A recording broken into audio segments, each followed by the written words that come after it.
Linn-Mar School Board meeting is called to order at 5 p.m. in the boardroom of the Learning Resource Center. Roll needs to be taken to determine a quorum. Buckins. Here. Eisenberg. Here. Lawson. Here. Maury. Here. Nelson. Here. Walt. Here. Weaver. Here. Quorum is present at 5 o'clock. Okay. I make a motion to adopt the agenda with the removal of item 501, approval of updated return to learn plan. Second. Okay. All those in favor say aye. Aye. Opposed? Carries.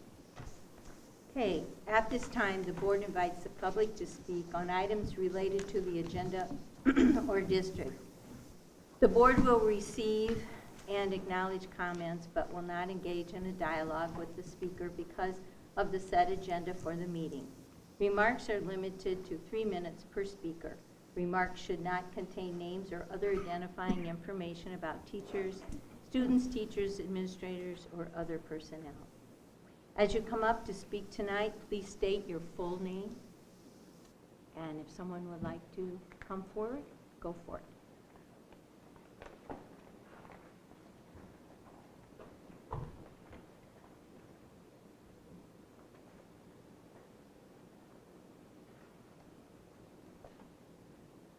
I don't think the pen's working. It's not working here. Thank you. Of course it's not working. I am Kara Felber. I am a second grade teacher at Indian Creek, and I just wanted to come in and thank you all for all you do for kids and staff and everyone that's part of Linn-Mar. Last year was tough, as we all know, and I never went to work one day not feeling support and safe. So I just wanted to come thank all of you for all you do and let you know that what you're doing matters. So thank you. Thank you. Next person?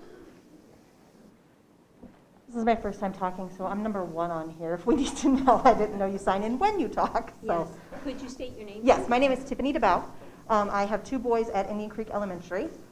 First off, to the school board, I want to say thank you for your efforts. Though I may not agree with all of your actions, I appreciate your willingness to step up and do this work. And I know the past year and a half was probably nothing that you signed up for and was very stressful. So I appreciate you being willing to do that and put up with everything that you've had to. So I came here today to voice my concern for the proposed change to the Return to Learn plan that was going to take out the paragraph stating that if there was household exposure, people needed to quarantine, and replacing it with paragraphs stating that they would be advised to consider staying home per the Iowa Department of Public Health. I learned around 3 p.m. this afternoon that it turned out that was not happening. There was confusion on the communication that came from the Iowa Department of Public Health. I will say I'm very concerned with the school board that was so quick to act when given their marching orders or what they believe to be their marching orders without question. Nowhere in HF 847 do the words quarantine or isolate appear. The Iowa Department of Public Health website says under the COVID heading links to the CDC for the when to quarantine guidance. The CDC states anyone who has been within 6 feet or more than 15 minutes of a positive case should quarantine no matter where the exposure happened, at home or at school. The Iowa Department of Public Health in their release earlier this summer regarding return to school stated, no, Iowa Department of Public Health is not currently issuing isolation or quarantine orders for COVID-19 positive or COVID-19 exposed individuals. Shouldn't the school district then turn to the county health department for direction? The Linn County Department of Public Health also refers to the CDC guidance on when to quarantine. In the Linn-Mar School Board Manual, page 5 states the board guiding principles. There are a few I would like to call out. Number 6 states that you will vigorously and intelligently advocate for the district and its students on a local, state, and national level. Number 7 states you will commit to individually and collectively to being well-informed and educated on local, state, and national and educational issues, initiatives, and practices. Number 11 states that you will always strive to act in the interest of what is best for all students. I don't really understand how some members of this board can sit here and feel that they have done that this past year. Time and again, you have refused to follow the guidance of experts in the applicable fields to do what is safest and best for our kids. How is that being well-informed, educated, or intelligently advocating for the district? I realize that per Dillon's rule, you feel your hands are tied by the state, but this is why we have a court system. Counties, cities, and school boards are checks on the levels of power above them just as the state is a check on the federal government. By refusing to challenge this, you are not an advocate and you are not acting in the interest of what is best for our kids. Your seat on this board is one of a public service. Our governor declared a public health emergency disaster last year. She issued new orders under this declaration just 4 days ago to grant regulatory relief to the healthcare system, granting things like doctors who are not licensed in Iowa are free to practice as long as they're licensed here. Is that time? Sorry. I urge you to reconsider your stances as they are not in alignment with what the experts can say, and I feel like you are not upholding your positions on this board by refusing to believe the experts. Thank you. Next.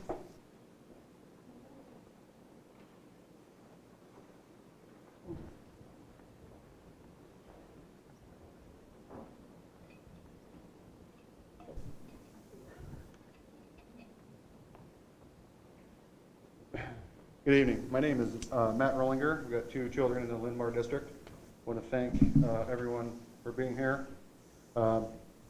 Interesting that the first person that got up was a teacher who said she never felt uncomfortable or unsafe at school.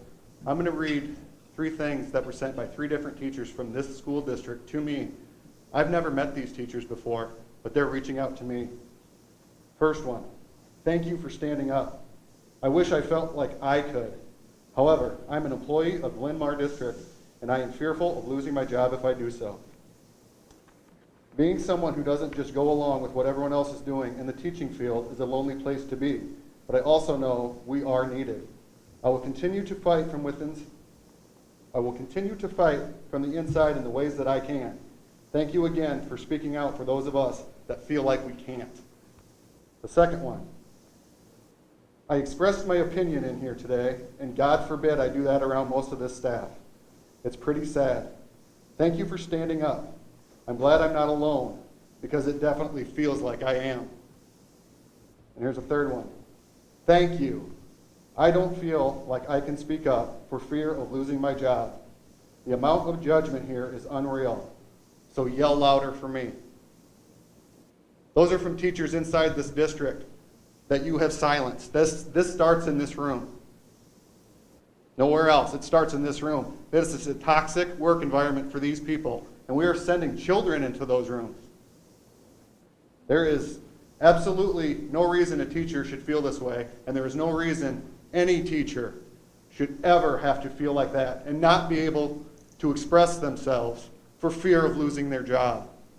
So when you ignore me and you ignore my emails, you're not just ignoring me. You're ignoring every one of those teachers, every one of these parents, every one of those students in those classrooms. That's who you're ignoring. I've been ignored by a lot better people than you, but you should not be ignoring those people. They work for this school. Think about that. Think about going into work as a teacher, feeling like you cannot speak your mind for fear of losing your job. That's real. I did not know these people. They reached out. They did the work to come to me because they know I'll stand up for them, and I will stand up for them. And I will stand up for everyone here, whether I agree with you or not, and I will stand up for every student in this district, every one. And whether I get one of these seats this fall or not, I will be the most active person in this community to fix what is wrong in this district. And there are a lot of things wrong. I want you to think about these words that I said, because they're not my words.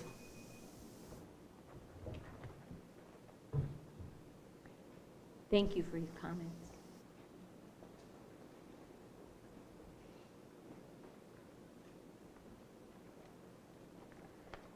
Hello everyone, my name is Amoya Gopala. I'm Danica Kirshner. And I'm Sonia Oli. This summer we worked on an internship through Workplace Learning Connections regarding mental health. So today we are here to talk about a very important topic, suicide and teen mental health. As teens currently in high school, we believe that this is a growing issue right here in Linn County as teen suicide rates are increasing tremendously. Around 29% of 11th graders in Linn County have major depressive disorder. 16% of 11th graders had suicide ideation, and 5% of 11th graders have attempted suicide. These are all statistics that are not national or regional. They're right here in Linn County. In fact, Linn County seems to be struggling more than Iowa and America as a whole. Although there is more awareness in schools and more access to mental health care providers, we believe that there is more that can be done, especially at the high school level. We believe that Green Bandana Project will be the best way to raise awareness and reduce stigma on mental health issues. Green Bandana trains teens to talk and respond to their peers who might be struggling with mental health and provide them with help and resources. We believe this would be effective since teens are more likely to come to their peers for help rather than adults. We have support from Project SAFE to financially support this project. All we ask is to get support from the school board level so our schools can be held accountable for sustaining and continuing this project. Thank you.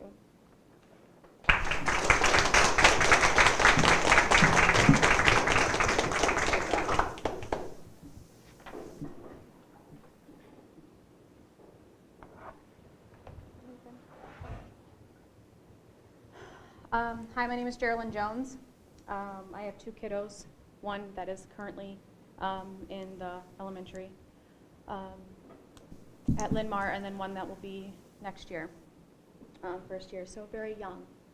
I want to start out by pointing out that I wore this shirt for a reason, and it's that freedom over fear.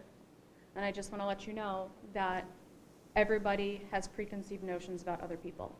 Just from wearing a shirt, you can see or judge what that person's opinions are.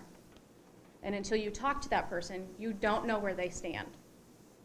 With that being said, I'm going to try things a little bit differently.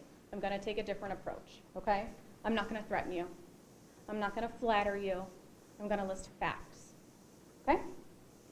So, I am here to address my concerns as a parent. With that, I will be stating facts. Fact. It was stated at the last meeting, the board's hands are tied and you have to follow the CDC recommendation. Except, when I followed up regarding that claim, it was brought to my attention that masks are required on buses. Other CDC recommendations are considered when making decisions. I asked for documentation and none was provided. So I went to the CDC guidelines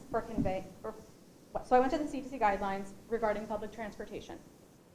For conveyances in public transportation, which clearly stated, fact, permitted by law and consistent with executive order on January 21 of 21.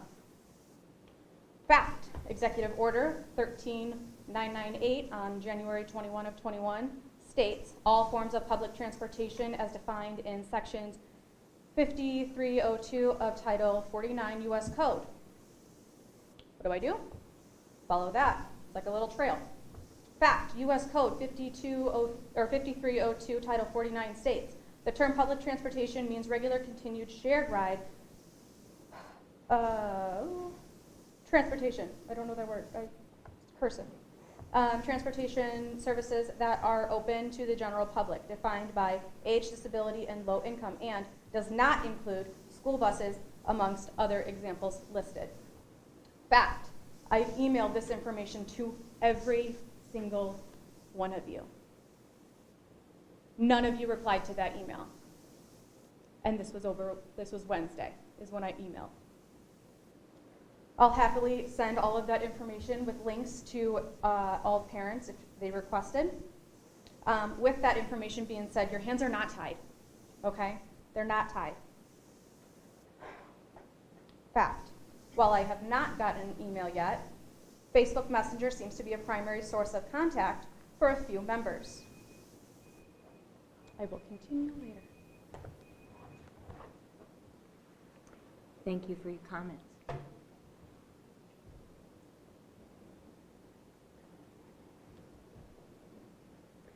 Hello, my name is Kathy Murphy, and I teach first grade at Indian Creek. This will be my 30th year here at Linn-Mar, and at no time have I ever felt like I could not speak my feelings, my opinions to my principal or my school board members. So I'd like to thank each and every one of you.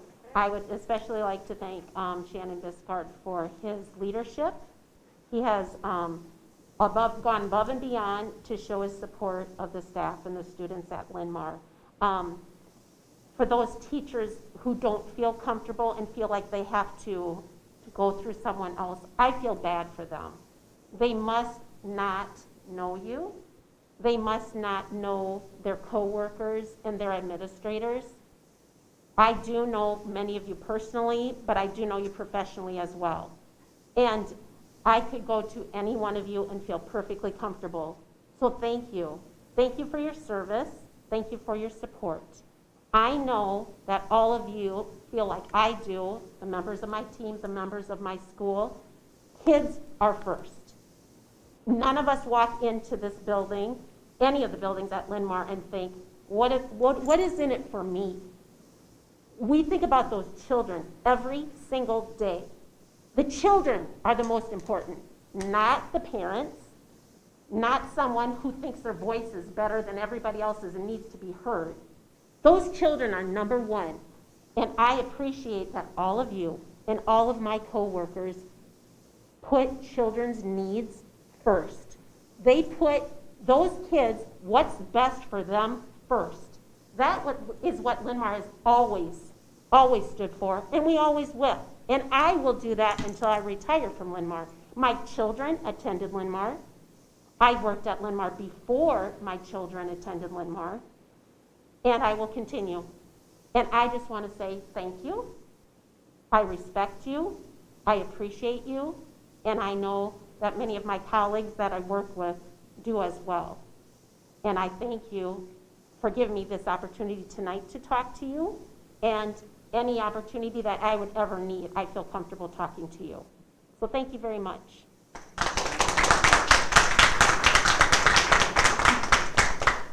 Thank you for your comments. My name is Lindsay Sullivan.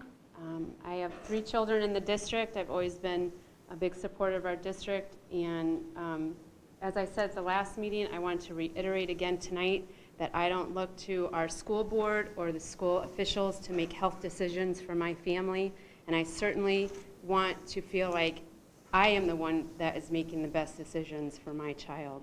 Even though I have always supported my children's teachers and other administrators in this district, it is of paramount. It is paramount. It is the most important thing to communicate to our parents that it is their right to make the best decisions for our children. And I have not felt safe being in the minority. So that is a very bad feeling when I had to take my young daughter to school today. For the first time, I've not felt that she is going into a safe environment, and that is speaking volumes, I think. So please err on the side of liberty. I don't look to any of you to be making medical or health care decisions for my family. And we know that you put the best decisions regarding education. You put those decisions forth for this district, and I thank you for that. But please let the parents make decisions for their health care, for their family. Thank you for your comments.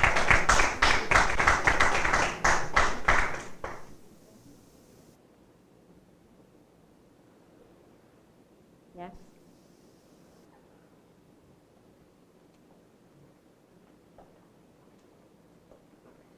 Hello, my name is Melissa Walker. I have 2 boys at Linn-Mar High School, and I just wanted to first of all start with just another thank you to all of you. I know that this has been an incredibly difficult year. I have a husband who also is a teacher in the district, and can tell you firsthand that as a mom of a child with special needs, as a wife of a teacher who has been through it all, this has been a year for the record books, and I know that you guys have all been here fighting from day one to support those children, to support those parents, and to support those teachers. And so I just want to thank you for fighting the good fight every single day and working through this and helping to figure out how we get through every day, every week, every month.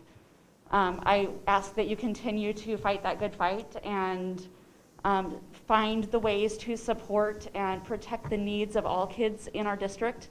I know that sometimes protecting the needs of the kids, especially the kids who don't have the ability to protect themselves, sometimes has to unfortunately come at the risk of protecting the wants of others. And that's a difficult choice to make. And so that's one thing that I would ask for you to continue to take into consideration. And I know that those decisions are tough and sometimes don't make everybody happy, and it's a really difficult place to be. But there are a lot of kids in our district who don't have the ability to stand up for themselves. Their families don't have the ability to protect them because of medical conditions. Their families don't have the ability to keep them home. Their families don't have the ability to be able to advocate for themselves. And so I just ask that you continue to keep in mind that there are many factors in our community, many populations that are being adversely impacted by this pandemic. And one of the things that we can do to protect those individuals is to make sure that we are making decisions that are protecting everybody's needs. And unfortunately, that sometimes is going to mean jeopardizing some people's wants and preferences. But I appreciate you guys making those hard decisions and taking all those things into consideration. Thank you. Thank you for your comments. Is there anyone else?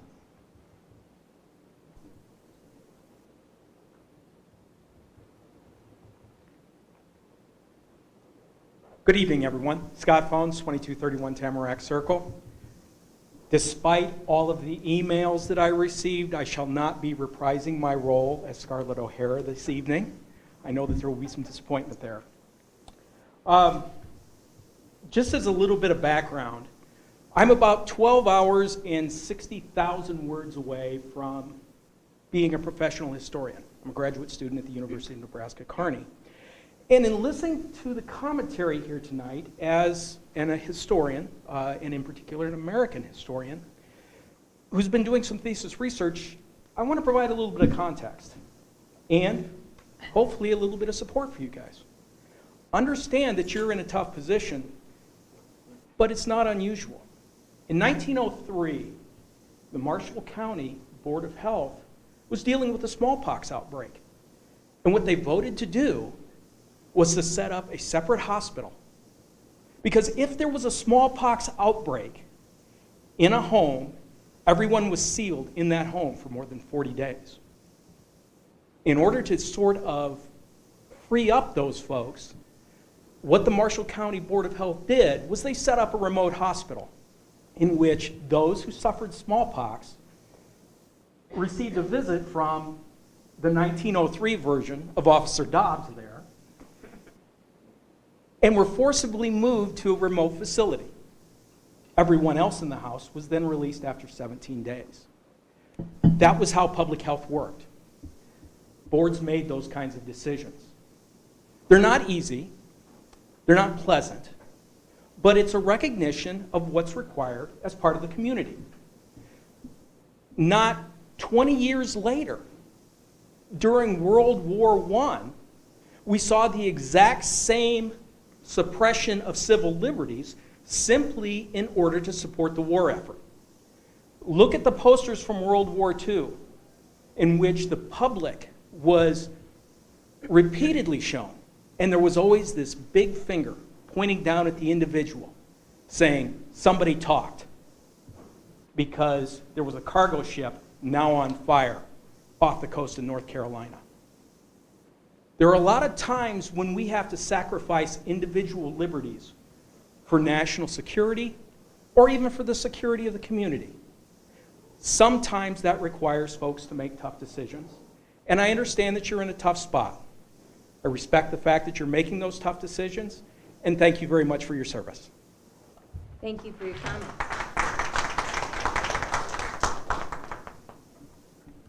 Is there anyone else that'd like to speak?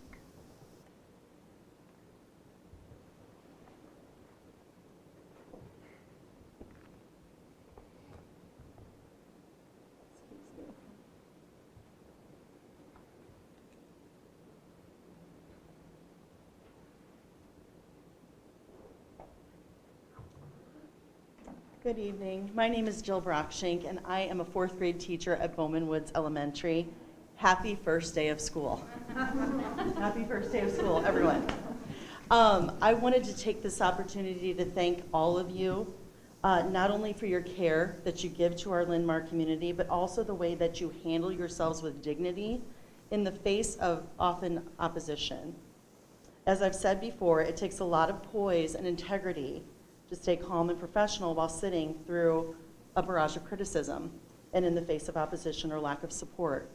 As a teacher, I can tell you that most that I know are extremely pleased with the decisions that you've made, even go so far as to say that you've very much been a part of helping them keep their health status without getting really sick like we usually do each year. So I really appreciate that. I'm here on their behalf to say thank you. You can all sleep well at night knowing that you are not abusers of children, you are advocates of children, and for the families and for the staff at the Linn-Mar Community School District. I applaud you, I thank you. Please keep up the good work. Thank you. Thank you for your comments.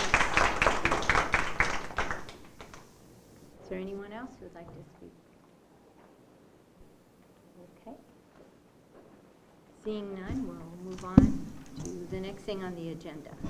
That would be the technology service report. Jerry?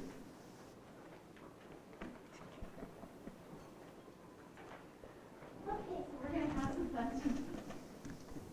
We're going to talk about all the stuff that we're doing in technology with kids, for kids, by kids. Not to kids. Let's try to avoid that. Although sometimes it happens that way. What I wanted to show you right here is the logo. This was designed by a graphic student at the high school. Last year, I believe, he had a project, and he asked if he could design for us a logo for our department. We said, sure. He had several different iterations, and these are the ones that we use, as you'll notice from the text slide. These are the ones that we use in our department on our help desk and our FAQ site. So it's just kind of a fun representation of what kids are doing all over the place. I'll introduce our team to you. We have grown this year. We've gotten 2 more folks. Alex is our newest member of the team. He's been here about a month now as a network admin, doing a great job. We do have an open position for a technician. We're looking for somebody in the AV area with all of the interactive display boards and projectors in every classroom. We're just looking for somebody with kind of that expertise. We have 2 interviews this week, so it only takes one, right? When I reflected over last year when Shannon asked me to share, I thought, oh gosh, I spent more time on Netflix than I have in my entire life. And Marie Kondo inspired me. Her premise basically is organization, and you just take something and hold it in your hand and you ask yourself, does this bring you joy or not? If it does, then you get to keep it. If not, you got to toss it or move it on. This is a picture of an actual keyboard that came to us. It does not bring me joy. I didn't have the many pictures of the laptop that got run over, we found in the creek, that kind of thing. Those are no joy. However, this does bring me joy. She is 3 months old today and just the greatest thing on the planet.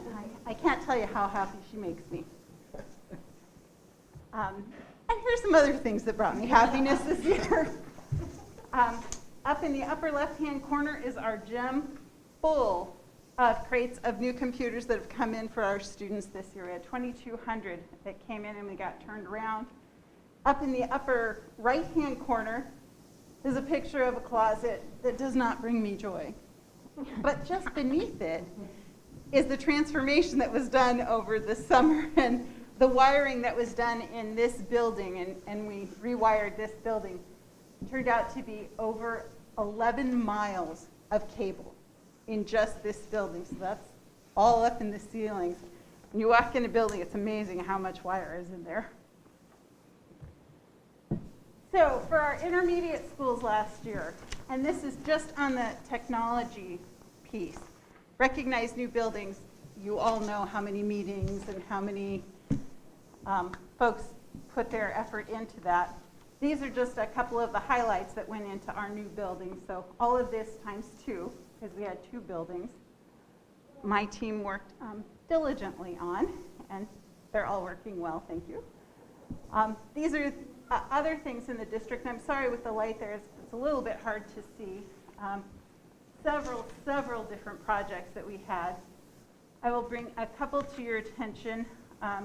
Getting internet in homes and hotspots, we still have those this year. Any students in needs can check out a hotspot from their library or their media specialist and have internet at home. There was some definite issues from the derecho and replacement of equipment when the ceiling fell and all of those cartons of brand new devices were ruined. That was fun. Couple things that are important that you see all the time. School Messenger, we were able to get that onboarded, and that's taken over our emergency messaging. So when we have any type of announcement we need to make to the entire district about weather delays or something like that, we're using a new messenger, school messenger product that is integrated with PowerSchool. So it's much easier for our folks to be able to use it here, and they keep track of how those messages go out. MFA is multi-factor authentication, and we can thank our insurance when there has been some increase in cyber issues. They have required now that we have multi-factor authentication. I know each of you have struggled in your own way, but I thank you for doing that.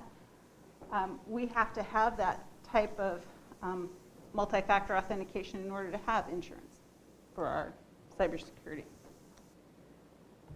Just give you kind of an overview. The last few years, we had 5 of them down here, what ticket looks like in our web help desk. You'll notice the blue tall icons. Those are last year's starting school. So we had a few that was out of the norm, the amount of support that we had going on last August, September, and October. You will notice in, I think it was 2018, the gray over on the right, we had a huge malware outbreak in that month, and that was the increase there. Let you know what we're doing this month. It looks like this. We've had 756 tickets as of 2 o'clock this afternoon. We've had 96 just today, as of 2 o'clock. So it's probably 120 by now, but just kind of to give you an overview of what August looks like in my department. They are a little bit wacky and a little bit crazy. And that's just technology. I can imagine the rest of the departments. I know you've all wondered what goes on in my head, so I'd like to show you how it looks. This is what my mind looks like when I'm doing a little mind mapping. This is me a couple months ago trying to figure out where am I going in the next couple of years, what are the big rocks that we have to make sure that we get addressed. Translating that into English, it looks a little bit more like this. And JT, please don't freak out. I know I haven't even shared it with you yet. But I did warn you, I'm thinking. And I'm thinking, this is what that looks like. Prices, timelines, all of those things will be added to that. But you'll notice at the bottom on the left, we're having a cybersecurity audit. One of the articles I read this weekend is they're expecting an 86% increase in cyber incidents against K-12 schools. So we are a target, and we're just doing our best to, when the bear is chasing us, we don't want to be the fastest, but we sure don't want to be the slowest. So we're doing our best to position ourselves to protect ourselves and our students. And so these are my thoughts going out to 2027. You do not have to have these memorized because many won't come to fruition, or by 2027 there'll be some great new technology that'll change, and that's why I kind of stopped at that point. Just with refreshes and things, very hard to plan out that much further.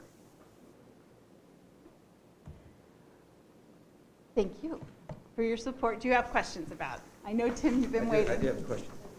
Yeah, the 2,200 this year, and you have 23, 2,400 next year. What grades do we, I understand probably kindergarten, or what grades do we swap out computers for? Preschool and kindergarten use iPads. Okay. Every first grader, fifth grader, and ninth grader gets a new laptop. Okay. And it is theirs to keep through that 4-year period. Okay. our one-to-one Right. accelerated last year from a 5-year plan to, oh, it's year 2, let's do it. And so I know last year was probably an odd year from the computer standpoint, but I mean, are we, since we've just gone one-to-one as far as maintenance of the computers and care and keeping kids and I mean, was it pretty good? I mean, were you pretty happy with? I mean, we didn't have evidently we didn't have a ton that had to come back, I guess, but it went. We were within a 10% ratio. Okay. Okay. Yeah. So pretty good. What you kind of figured. All right. Yeah. We were pretty happy with it. Jerry, I just want to say thank you for your presentation. I think you did a really nice job on it, and I really enjoyed it. And I just wanted to say thank you for your work in making sure that all of our students have access to the internet. It's incredibly important, and I want to be sure to recognize you for your part in that. Thank you. Thank you. I'll piggyback off of that. I was a virtual parent last year, and we talked quite a few times. There was a lot of things that, you know, Google updates their security and it screws up class, and you know, so things you couldn't control that your team just jumped right on, and within an hour the kids were back to learning and back to functioning, and I really appreciated that. I know you're doing the same thing in class, but I saw firsthand how reactive your staff is and how they just jump on it and they want to solve the problem, and they're willing to even do odd things to try, well, let's try this. Yep. And so I just wanted to say that, you know, that meant a lot to students and parents that maybe felt disconnected and just out there, and why isn't this working? And so I appreciated that. I know other parents appreciated that, and your team was top-notch last year in addressing those issues and making sure that we all had what we needed. Thank you. I will pass that along to them. That will mean a lot to them. I think one of the key things that we have done that you could get your team moving as quickly as it did, because nobody knew, you know, with the derecho and the pandemic and everything, is to get computers to our kids that might not necessarily have the financial backing to get that within their home situation, and that they were just and felt just as important as the people that had the means, and getting all those devices for those kids and what it did to their self-esteem and what it did to them to still be a part of learning is goes above and beyond, and we're still doing that and keeping up to date. And also the things where maybe they didn't have a Wi-Fi, your team, as soon as they found out about it, bent over backwards to try and get them Wi-Fi connected so that they could be a part of that lesson that they would have from elementary all the way through high school. And thank you very much, and please express that to your team also, please. Jerry kind of glossed over the going from a one-to-one plan for over 5 years into 2 years. And that shouldn't be glossed over, because that was a major initiative. And I talked to her in the spring of 2020. It looked like we needed to move this up pretty quickly. She didn't hesitate at all. She jumped right on it. And next time we had a meeting, she had it all readjusted in time frames and everything else too. So appreciate the effort you and your team made that happen, because that doesn't just happen overnight. That's a lot of work. So appreciate that as well. Thank you, Jerry. Thanks, Jerry. Anything else? Thank you. All right, we'll move on to our next one. Assessment data summary.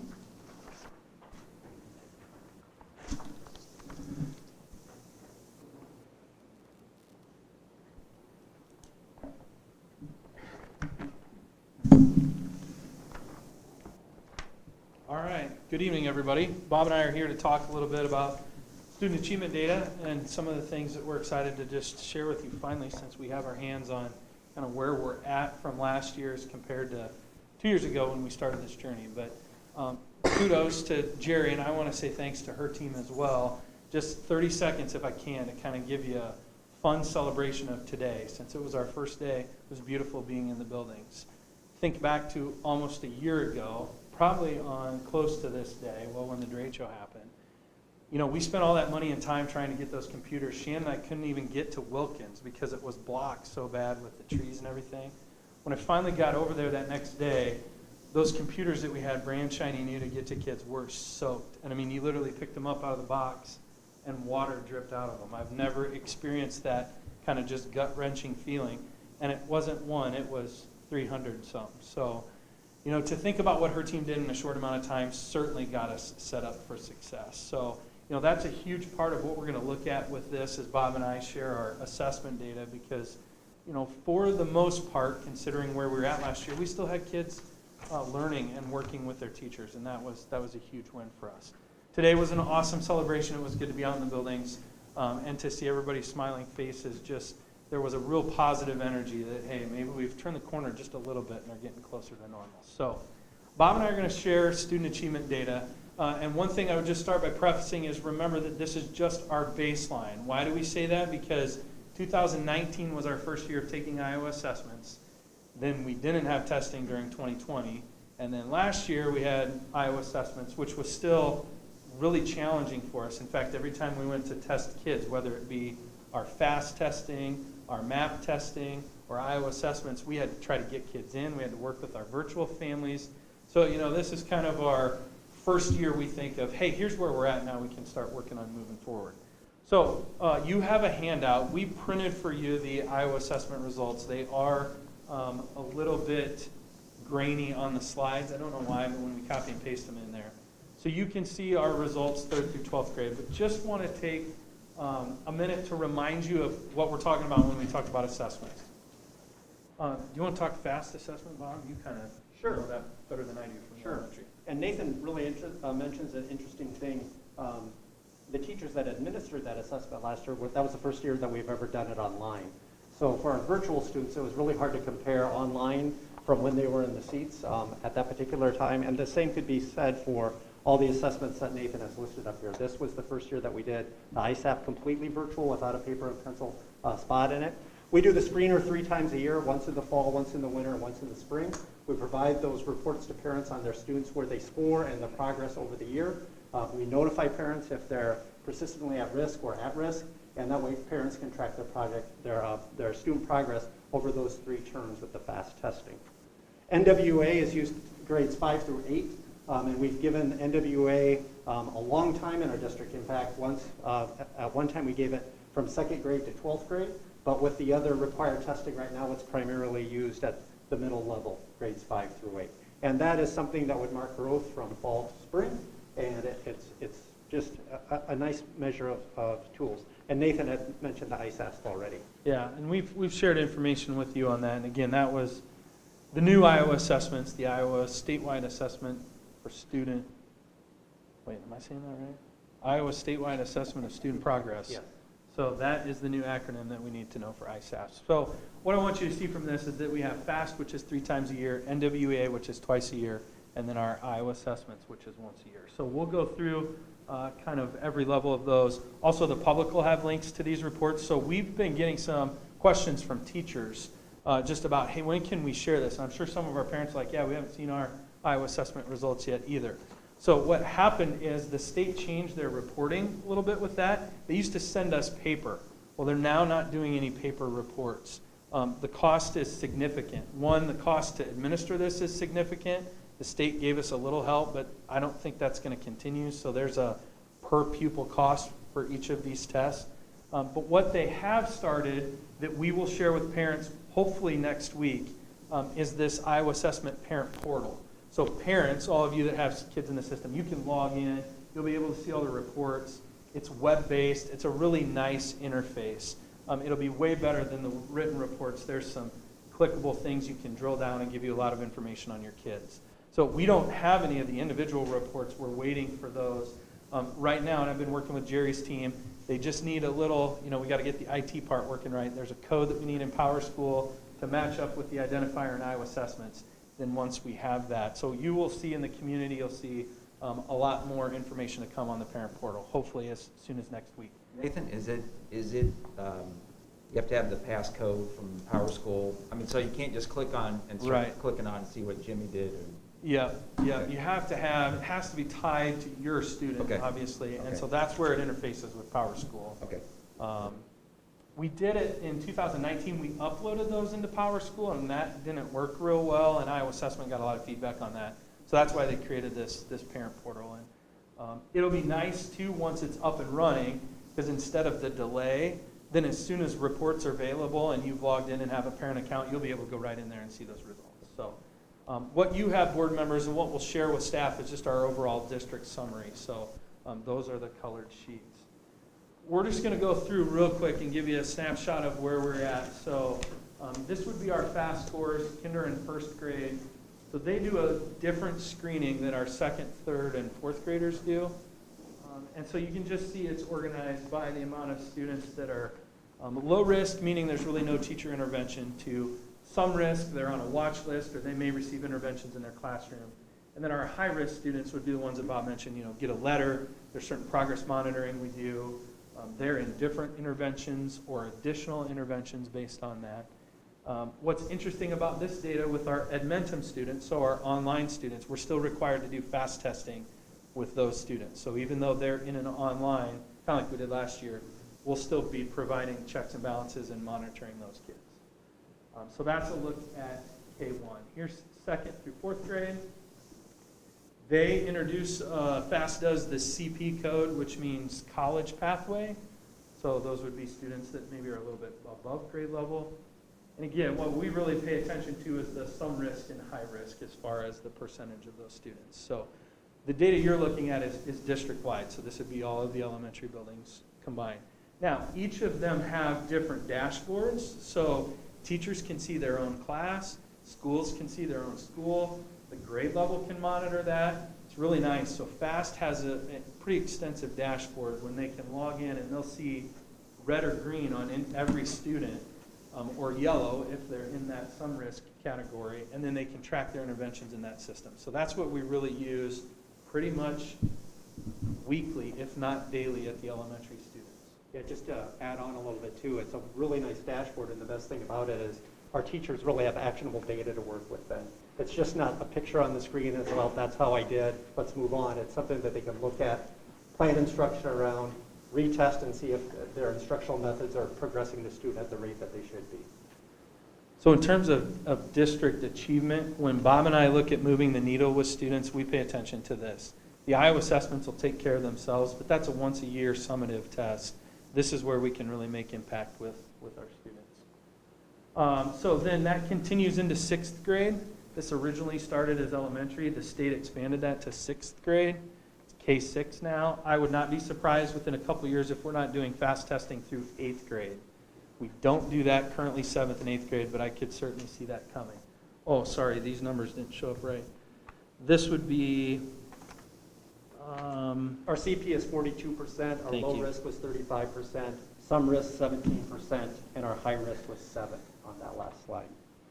Perfect, sorry, those numbers got cut off as we were transitioning that. Okay, next is a look at our MAP data, our NWEA assessment. The 9th and 10th grade, you can just disregard those numbers. Those are mostly special ed students at the high school that do this. We don't test 9th and 10th graders on this assessment. But what you're looking at here, and I'll just briefly explain it, the bars in blue that are going vertical, those would be the expected or the observed growth. So that would be all of our 5th graders that you see, how much they grew over the course of the year. The orange diamond there is where they would expect them to be. So as you can see, we still had student growth, but based on NWEA's analytics of their assessment, it's not quite where it needs to be with that. I should have compared some comparative data. There's more of a gap here, and this is what we could expect probably in our COVID year. We're often closer to that diamond, but this year we weren't. So this would be in our math scores. Now, that certainly supports the steps we did with our strategist and the ESSER funds that we invested in those additional positions. They'll be working closely in those buildings to help kids with their math skills. There's a look at language arts and reading. Again, you can see the blue bar. the growth compared to where that's expected. Bob, you want to talk about Lexia? Yeah, we've used Lexi in our district now for 3 years. This will be the 4th year. It really does correlate with growth over time when we start comparing it with our FAST data also, where kids start and where they end up. If you look at the start horizontal bar at the top, that was the beginning of our year, and the gray would be below grade level material. The blue, the lighter blue in the middle, is at grade level. And then on the far right, where it's just a sliver at the start of the year, that would be above grade level material. And that's where we started. You can see how we progressed over the year, last academic year. And this really holds true for the 2 years prior to, or I should say, the 1 year prior to that when we had full implementation of this. It really tells about the same picture when we look at that data. And in speaking with our middle level and our elementary directors too, I think it does correlate well with our FAST data showing that kids in our system, that they do make significant progress over the year. And this is good data for us too, because this is a little bit more informal. Kids just do this in their literacy stations, or some of our online students did it when they were at home last year. It's a web-based program, so that's another good measure that we use just to check where we're at and if that data is corresponding. So then the next 3 pages would be our high school data, so 9, 10, and 11. What I would just point out with this, and what we understand, say cohort, so spring of 2019 would be our 9th graders, which would be our current juniors, compared to then where our current sophomores are. So it's not the same kids, basically. This is not cohort data. This would have been our 9th graders in 2019, and then our 9th graders now in 2021. The reason for that is they haven't finished new assessment. It didn't help that we didn't have results during the COVID year. They're still working on numbers, and Iowa testing is still like percentile ranks and where other kids fall. They're still working on that, so that's not final.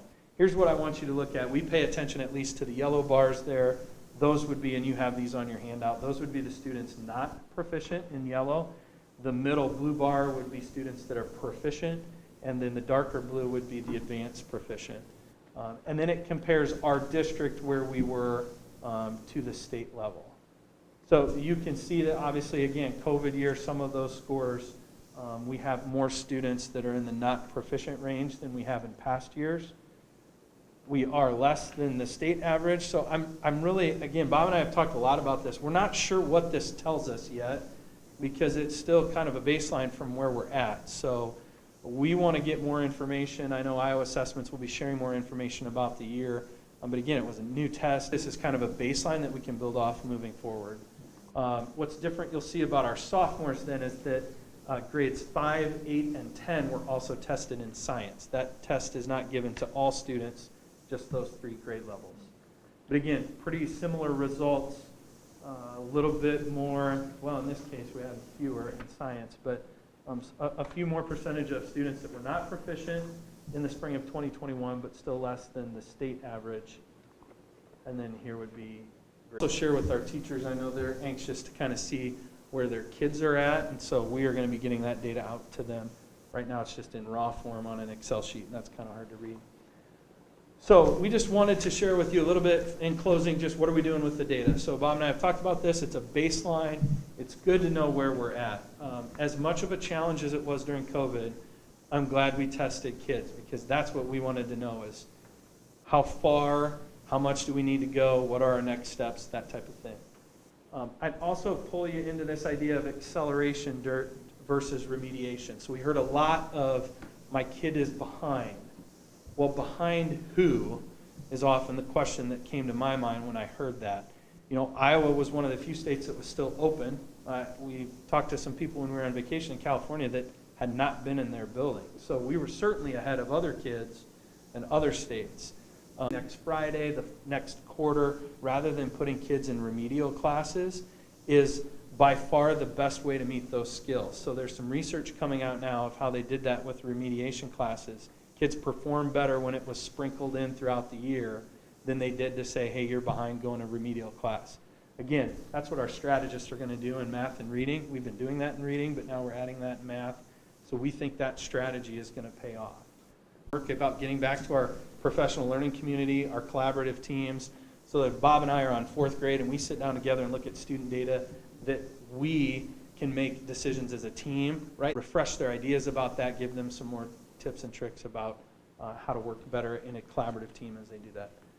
Anything else you want to add with that? No, I'm very excited about the math strategists, especially at the elementary and intermediate level. I think it has been long overdue from a math standpoint, from a math teacher. I think it's really going to propel our kids to higher levels, and I mean all kids, just not the ones that may need some remediation now and then, but with our strategists going in and modeling, supporting teachers at B, I think we're going to see great results from that. Questions? I've got a couple. Yeah. This is probably not something we can control at all, but for that college pathway, do we have to display that? I'm so leery of that. You mean that was on the FAST stuff? Right, like that, I don't want to start pigeonholing our kids. Can I respond to that? Yeah, absolutely. I really don't like that term. I would much rather have it be post-secondary success or something other than necessarily just pointing at a 4-year university or a college program. I agree. I don't know a good label for it because I had to go back and say, what is that CP when it's like college pathway? I wish there was it could be combined or aggregated in a different way. It's language that FAST uses. We don't have any control over that. That's how they put kids in based on their score. I mean, I sort of figured as much, but it's just, I don't know. I think it's a little bit in poor taste. I do. That's just my feeling. Okay, 2 other things. One is, at least looking at NWEA for 5th through 8th, what do you think the discrepancy between the language art increase in kids who are not proficient versus mathematics, where it really, it was really close, it was really there. There was a much larger discrepancy when we were talking about language arts. So I'm just curious what you guys think might be the cause of that, and is that a gap that will close? Good question. Yeah, I used to be the administrator for the NWA results in the district before I moved on to director of innovation and moved away from middle school director. I don't have a good explanation for that. I've looked at that and I can't put my finger on it. That's a really good question, and I think that's something that our teachers can dig into and figure out and look at their exam, look at the data that they received, and look at the students and how they performed. I don't want to sit here and say it's because of this. Right. I would much rather have those PLCs dig into that and find the answers within their team. It's like, maybe we missed the standard this year, or maybe our kids coming to us had missed that standard at the end of the academic year when we didn't meet. So I can't point it at one variable at this time, but that's a very good question. Is it reading related at all? Could it be reading related at all? I think some of it's our materials. So, you've seen us make an investment in K2, and we're piloting some new literacy materials 3.5, right? Are we going through 5th grade? 3.6? 3.6, so we're looking at some middle level. I think, and this is my own opinion, that our middle school reading curriculum is very traditional, novel, kind of, whole class reading type stuff. And, what we're seeing from Lexia and FAST would be that regardless of whether you're in 7th grade or kindergarten, there's still an aspect of skill development with your, phonics usage, with, understanding prefixes and suffixes and all the intricacies of language that a lot of times traditional middle school reading programs leave out because they assume kids have that. Well, you can tell by our data, some of our kids don't have that yet. So we're looking at, and our directors, Carla Reese and Erica Roush, are looking at that, kind of looking at the data and then from the elementary to say, okay, what's a suitable middle level program? So we hope in the next couple of years we can make some changes with the literacy curriculum or that supports the curriculum that's being used across the middle level grades. Okay. Can I ask a question about that specifically? Yeah, go ahead. Do the students that are at the middle level right now, would they have that background that our elementary students are getting now? Like my kids are in the high school at this point, but they didn't get that Lexia, and so they would have those kind of struggles at the middle level. Yeah, there are certainly some gaps with that. And I can only go back to my principal experience when I was high school principal. I mean, we had freshmen that struggled with phonics, and we found that we needed to close some very basic literacy gaps. So that's what we're attempting to do K2, is to fill some of those.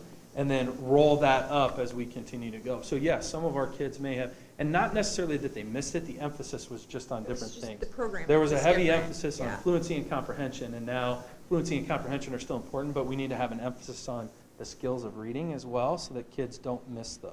Yeah, Very differently. And Eric has done a really good job. Both Eric and Carla have done a really good job of providing professional learning for staff about the science of reading and how kids learn to read.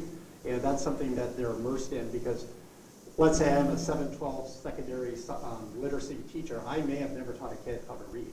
And that's the training that they need to help those students that may have gaps in their learning when they get there. Hey, anyone else have comments? I just have one last really quick question. You know, we always get this data compared to this, our data, our district data compared to the state data. And I never feel like that's, you know, terribly helpful. I mean, I do want to know it, but I feel like, you know, we're just sort of always, you know, we can't rely on the fact that we're better than the state. You know, we can't rest on that kind of thing. Not that I'm saying that we were, but I'm saying that I feel that if we could get comparisons to districts that are closer to our size and demographics, it would be more helpful. Like, could we get Waukees data and look at, you know, ourselves next to them? I think certainly just in addition to the state, to see that data compared to, you know, to better, you know, comparable examples would be helpful. Okay. Good idea. Britt, did you have a question? Yeah, I just wanted to ask 2 questions, I think.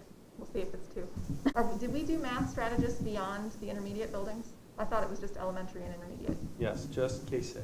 Okay, so how are we addressing the math gaps at the middle and high school level where we saw those in the data without the math strategist kind of situation?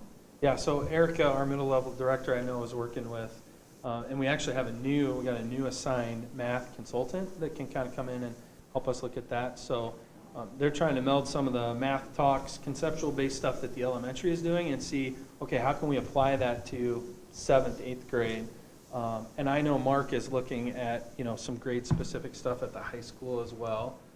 Again, that's so course based and depending on what course it is, but at least 7, 8, we're trying to bring in some of these concepts that the strategists are working on, even though we don't have a strategist in that position. And I mean, I knew when I asked the question that you can't apply the same philosophy at elementary with high school because everything's just different. But I just wanted to know the approach that was being taken to address those gaps at those levels as well. On the flip side of that, though, Britt, we did add additional literacy teachers at 7th and 8th grade to help address that concern area, thinking that was more of a need at 7, 8, the math, when in elementary, the math support was more needed than the literacy piece.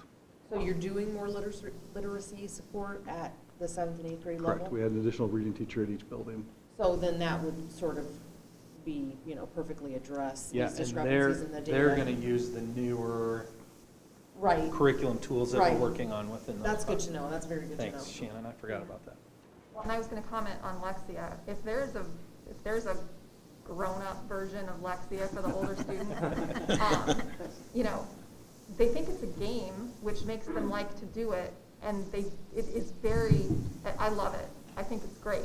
So I never had any complaints on that list of things we have to do.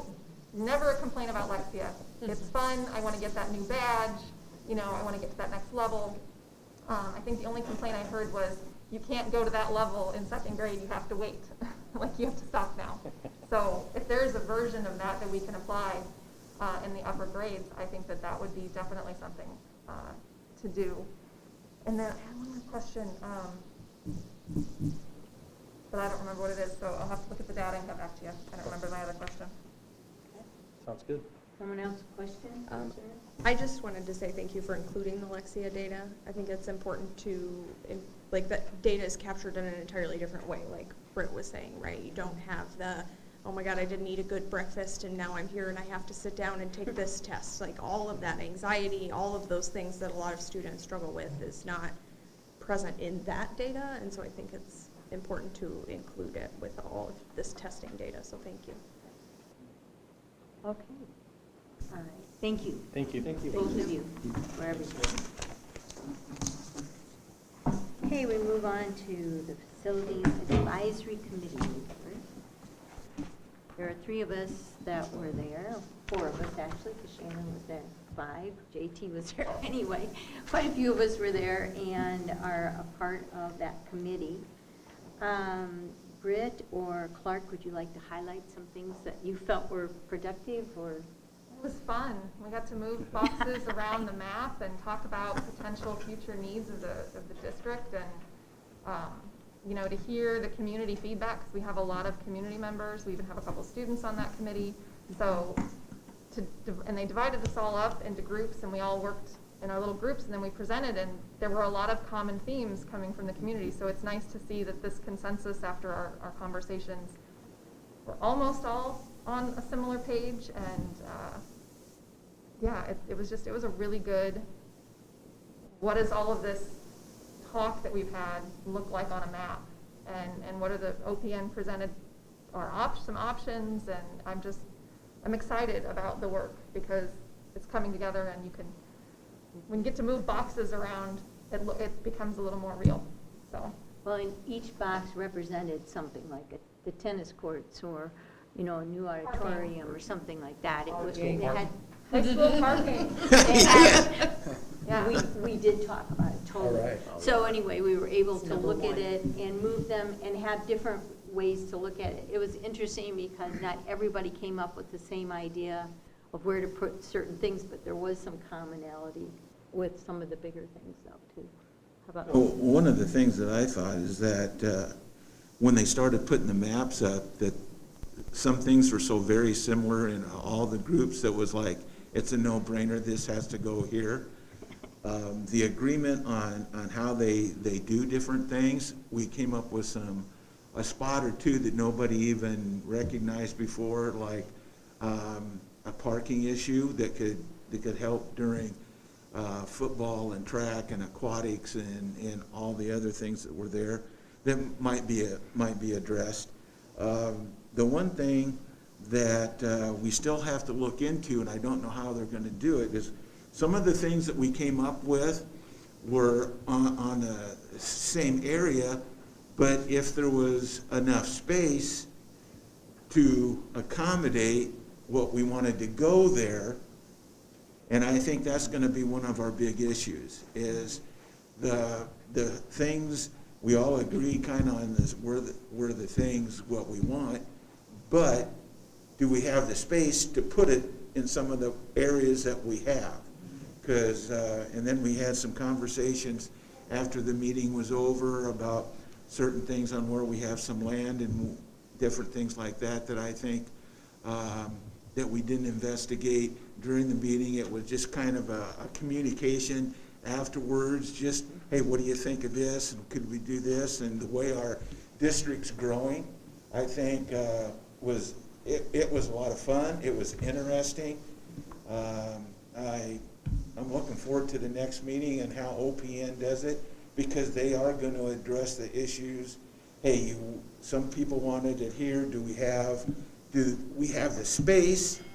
And within that space, if we go up, for example, do we have the finances to be able to do that? And I think those are some key issues that will be addressed, and it'll be fun at our next meeting to see how that kind of plays out when OPN comes back with some ideas. Is there anything you'd like to add? I'll just kind of continue what Clark's going there. The next steps for the committee, plan to not meet in September like we originally had thought, only because we had a very successful meeting 2 weeks ago, I guess it would have been now. And there's a lot of work that OPN now needs to do to really take us to that next level of trying to get to some consensus in the next couple of meetings. So they've got some work to do as far as really defining some things a little more carefully for us, because it's fun, like Britt said, of moving the puzzle pieces around or the Tetris pieces, playing Linn-Mar Tetris on the campus, but eventually we need a little more specifics on those blocks and sizes to really help us define what that would look like and what's truly realistic and cost effective. So OPN will work on that in the next month or so, and then we'll bring the committee back in early October is kind of our target. I think that next meeting will be really interesting to see, because I think it could go either very quickly and we come to consensus and bring it to the board pretty early, or we may have some more work to do in the committee after that, and we'll see where that next conversation goes. But that next meeting will really determine kind of how quickly or how much more we could still have to do there. But again, really good committee, nice group of people, of really people from all different backgrounds, like Britt said, from students to community members to staff, and but lots of comfortableness in the group, even though they don't know each other, as far as pushing back on ideas, or what about this, or how about if we think about that a little bit differently, and it's led to a lot of really fun work so far. So I feel like we're getting closer, but we'll see. So. Well, and some people would say, within the group, I really don't want to put it anywhere here. Could we put it over by this building? Could we put it in some of our new land, that kind of thing, which was great. And it was like, sure, that's what you want to do, then suggest it. And I think that openness of being able to do that, and everybody felt like, oh, okay, let's look at this a different way. So, did you have questions? I had two questions. One was, is there something that's bubbled up that maybe we didn't talk about or was very low that's kind of bubbled up? And I know this could be fluid, it can change from the time, and that's one. And then second, what are the kind of right as of today, what are the top kind of rocks that we've got up there? I don't know that we know that yet. Okay. Do we? The top ones, because they're just kind of there, and it. And I realize that's part of the process, right? It's more of a, I think that's coming there's been more next. definite focus on the high school footprint. Yep. But then, Shannon brought up, we'll know more about enrollment numbers. Do we have to bring in that elementary conversation again? Or we've talked about a lot of different things. Okay. But I would say the high school footprint is kind of where the primary focus is, but then we also talk about some of those other things. And how soon would we need a new elementary? Because originally, we thought by now we'd need one. So, but we shifted things by doing the 5-6 building, which took students out of the elementaries, gave us a little time. But that doesn't mean we can't address it or shouldn't. So that's kind of, and then where's the best place to put that? Is it on this side? Is it on this side? That kind of thing. Two elementaries that are going to be right on that line again in a few years, and they're on opposite ends of the district, so. Kind of hard to know. Watch enrollment numbers and. Okay. What are you thinking that timeline looks like, Shannon? Do you have any better idea? For the elementary numbers? Yes. We'll have a much better idea by the end of this week.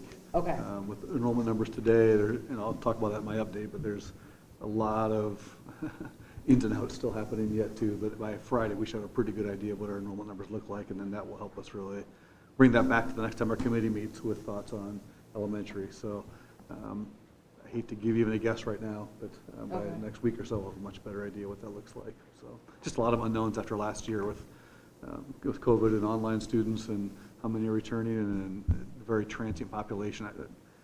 Buildings that stop in today, I can't tell you how many secretaries told me today, yeah, we called this family, thought they were going to be here, and they're now in Texas, or they're now in Kansas, and didn't know anything. So just a lot of surprises happening still that we're sorting through. So. Okay. But that should clarify itself pretty well in the next few days. Can we get an update on Yep. that? We'll definitely have an update on that on Friday. Okay. All right. Is there anything else about that? Okay, we're going to move on to Barry. Do you have some information about the Marion City Council meeting on the 19th? Very minimal. Okay. They were mainly discussing The library? roads. What's that? The library? Because I feel like that's been filling the agenda up. Yeah. But mainly the hiring process, and then they're opening new buildings, they're opening new fire station. Like I said, the road projects are critical. I wanted to get an answer on this 10th and 10th roundabout, and really did not get it. It looks like it's getting close, but they really wanted to have it open by today, I think. But they really couldn't get a commitment from them. So. I want to say I read that it's slightly delayed. Like it was supposed to be done in 8 weeks, and I think we're on week 9. So It looks like it's getting real close, Yeah. but they would not give me an update. So. I also found out from some people that, it seems like they're building all kinds of roads and this and that. And somebody was asking, and they found out the answer that state funds and federal funds that obviously we couldn't do through the derecho and stuff have to be spent at a certain time. So instead of losing that, I think that's why a lot of things are going on at the same time, which normally would not happen. But they don't want to lose those funds that are coming from the state and the federal, so that's why it kind of looks rather chaotic in the Marion. That's good information. Thanks, Clark. Pardon? I said that's good information, thank you. To learn new traffic patterns to get through. Oh, It's very definitely. creative right now. Every I'm time still I find a new one though, then the next time I use it, it's closed. So it's like a, It's kind of crazy. I'm a The mouse chasing a Hy-Vee, cheese. the Hy-Vee intersection right now, I'm figuring that, that's my new one? That's my new one to work on. Okay. All right, so we'll move on from there. Thank you, Barry. On to superintendent's update. Yeah, obviously, you start with the first day of school. Really exciting to get things kicked off. You've heard a few people mention that already, and I will certainly agree with that. It's a really good vibe across the district today. Every building you go into, from students to staff, is very excited. I don't think it was excited about the rain that happened this morning and made a mess of family pictures and transportation plans and traffic issues that definitely delayed our buses getting in and out of parking lots, and bus stops were slower as well. So I know that was a frustration for some people across the district, and that'll be quickly rectified these next couple of days, make sure everybody's safely taken care of there as well. But otherwise, I thought really good start to the school year, just across the board. So that was fun to do, and just great to see kids back in the buildings again. They always provide just that extra energy and excitement that makes the school year special. So really good start. I'm excited for that. Enrollment, kind of touched on a little bit. You know, it's an interesting situation this year. Just on rough numbers so far, as I mentioned to you last Friday, we're seeing a lot of growth across the district, but we're not seeing it at kindergarten. Our kindergarten class is pretty small, so that's, I'm not sure we would have projected that or saw that coming necessarily. So other grade levels seem to be seeing some pretty good growth there. So we'll see how those numbers play out next couple of weeks.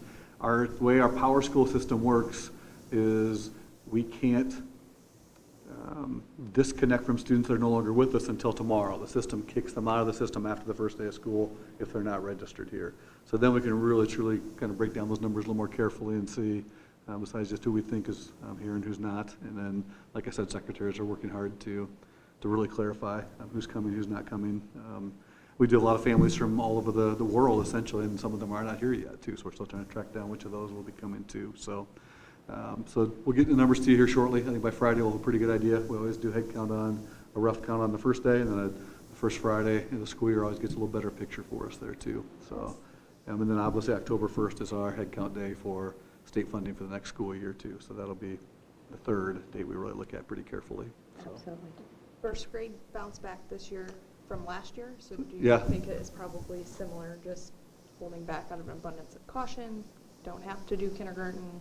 I know that it was low last year too, but then those kids are now first graders, so. Yep, we definitely seen a number of kids increasing from kindergarten to first grade this year. That was a lower group last year, like you said, as well. So I don't know if we'll see that same bump in this kindergarten class next year as first graders.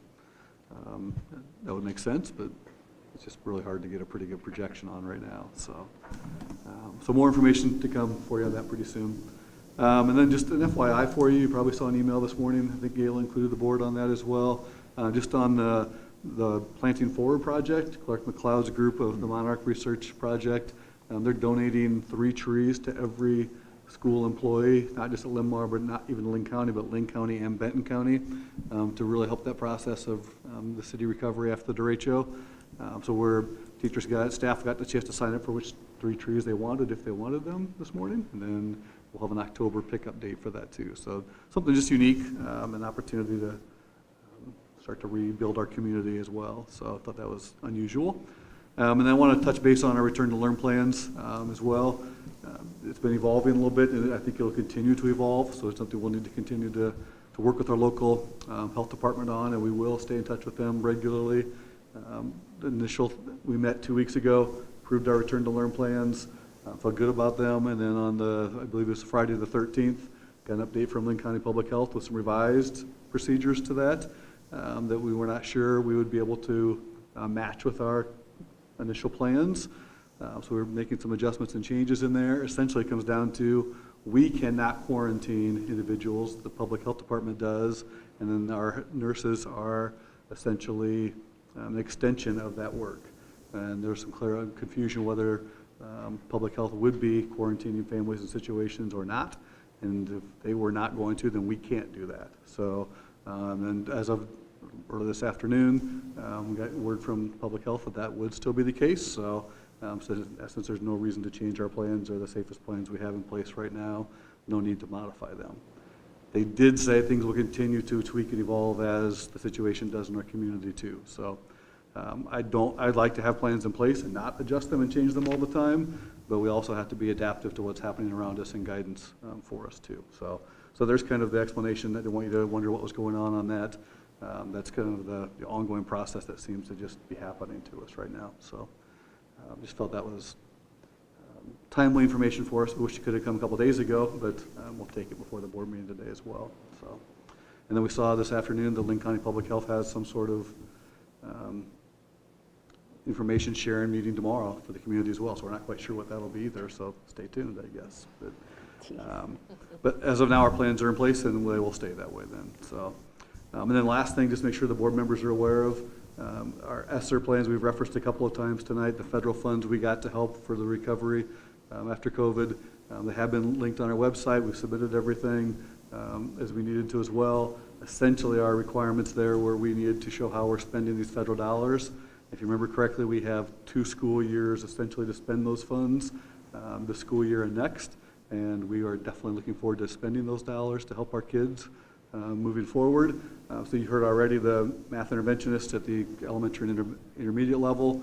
So that's for 2 years of staff commitment there. And then we added additional teachers at the middle schools and high school as well. Also added 2 counselors, one at Boulder Peak and one at the high school to support social emotional needs where we felt we had a staffing need especially. We also looked at some areas, curriculum resources, materials to help support the work our teachers are doing, along with some IT support to help make sure all of our students have access online, and then technology devices. So there's the biggest chunk of the way those funds are being used, and then the remaining funds we're looking at for summer school this past summer, and then also for next summer as well to help close that achievement gap as well too. So those funds from the federal government, it's not very often we get to really truly thank the government for making a big difference for us. These funds, we can truly thank them. That is a huge impact for us to be able to directly put more teachers, counselors, and supports in our schools to help in a direct manner, not a superficial, we hope it works manner, but a truly direct working with kids. So just a few highlights of the first day and the first week. I'm looking forward to continue the first week going well. Sophomores through seniors start tomorrow. The second half of our kindergartners come tomorrow. And everybody will be here on Wednesday. So it's a great start to the year overall. Any questions you have for me? Anyone? No? We can move on then to the resolution regarding the Indian Creek Trail Project. I make a motion to approve the resolution of intent granting an easement to the city of Marion for the Indian Creek Trail Project and setting a public hearing for 5 p.m. on Monday, September 13th, 2021 in the boardroom of the Linn-Mar Learning Resource Center. All right. Any questions about that? We talked about it before. It's a continuation from our last meeting we had through that process. Okay. So all those in favor say aye. Aye. Opposed? So it carries. On to acceptance of competition and final payment. Move to accept the Lynn Grove flooring project as complete and authorize final payment to Appleby and Horn Tile Company in the amount of $8,045.35. Second. Okay. Any questions about that? Are they done? They're done? They're done with this phase. Okay. So this was related to derecho damage. Linn Grove got water damage on their corridors, and we received insurance money for partial flooring, and so obviously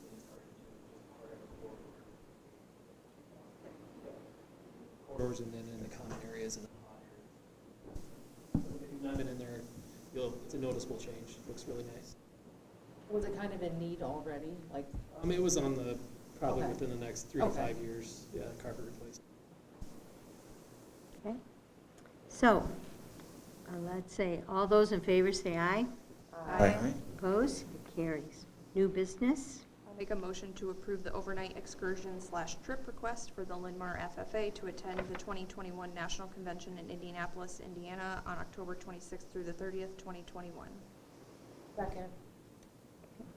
Any questions?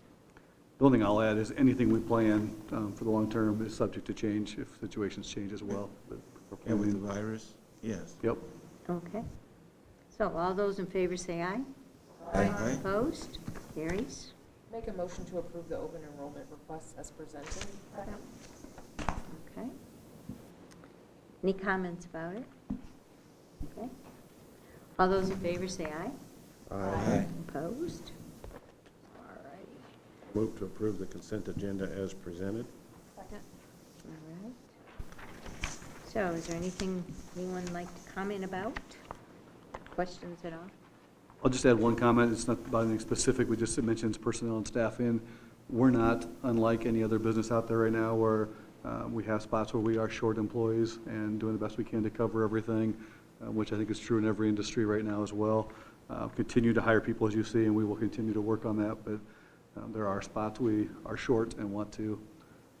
We'll do our best we can for customer service and everything we possibly can, but there will be some potential things we have to do differently this year because we just don't have the personnel to make things operate like we normally would. So if you know anybody who wants to work for the schools, please help recruit for Let us know. Huh? Okay. So all those in favor say aye. Aye. Opposed? All right. Board communications. Is there anything someone would like to discuss? Anything? I would just like to comments? mention, so you all know Arthur attends Wilkins. So we had our meet and greet on Friday, and the remodel, the building looks fantastic. I even went into his first grade teacher's room from 2 years ago, which when you said they had to move everything out of their classrooms and store, she thought came to my head because she's been there for 30 plus years, and I thought that's not possible. The rooms look fantastic. Everything, I mean, it just, the whole building, it's more than a fresh coat of paint. It looks great. So I can't wait to get into the other buildings and see how all the summer projects ended up, because if it's anything like Wilkins, like, I'm really pleased with how all that came together. So I just wanted to see it. That would be something maybe we can set up to Yeah. do, or go back to our rotation of visiting things if everything keeps opening up. Yep, I think you'll see all the summer projects went well this year's summer. None of them probably as visibly appealing as Wilkins. A lot of the others were roofs and gym floors that already looked nice but had to be replaced because of flooding. But I completely agree with you that the fourth summer in a row doing renovation work there, it really does look nice, and just it's all tied together now instead of being Yeah, well, pieced together. So a comparison, when we went through Boulder Peak and Hazel Point, we all commented on the bright colored walls and how everything's coordinated. They did that at Wilkins. So every classroom has a focal point wall and the carpet and all the chairs. It all looks That's nice. nice. And I mean, one teacher commented this is the first time she's ever had furniture in her classroom that all matches. Yeah, that's, Well, they deserve it. yeah, So The that's students rare and in teachers really do elementary. deserve it. So it was like a mini version of Boulder Peak or Hazel Point. Like it was Very very cool. nice. Very So, cool. That's all I have. There's going to be some, couple interesting things happening. I think this Friday, the class of 81 is getting together, and they're going to see a lot of new and different things when they, if they tour the school and the grounds. And then in September 11th, I believe, the class of 75 or 76 are coming back, and definitely things have changed since then. So they're all looking forward to it, and it's going to be a lot of fun for them. I hope they enjoy it. Are you the geez. guest tour? No, I'm just What? asking if you're the tour guide. Well, I wasn't- said that I would, but Okay. she has not. I'll be at the football game in the press box, but I will see some of them afterwards in Uptown Marion. So if they want one, Jeff has always been readily available to let us go in there and take a gander, and because things have changed so much from when they were there. Absolutely. Anything else? And yes, I am that old. I was not going there. You thought it was. I know you were thinking, no, you stop laughing. Okay. Is the Echo Hill board visit still on? Excuse me? Yes. Yes, Yep. okay. Just double checking, because we hadn't really talked about it, so. What's it on this? Because I just. September 16th. You have an issue I didn't hear what your city council question meeting, was. you have The to- Echo Hill board visit. Thank you. So, yep, and that's something like we said earlier, everything's subject to change. But if as of now, anything we still changes, have just- it. I was just checking. Thank you Yep. so much, Barry, that means a lot. Okay. All right. I would entertain a motion for adjournment. Second. All those in favor say aye. Aye. Opposed? Carries at what time? 6:30. Park, I was not going. What? I was not going down that. Okay.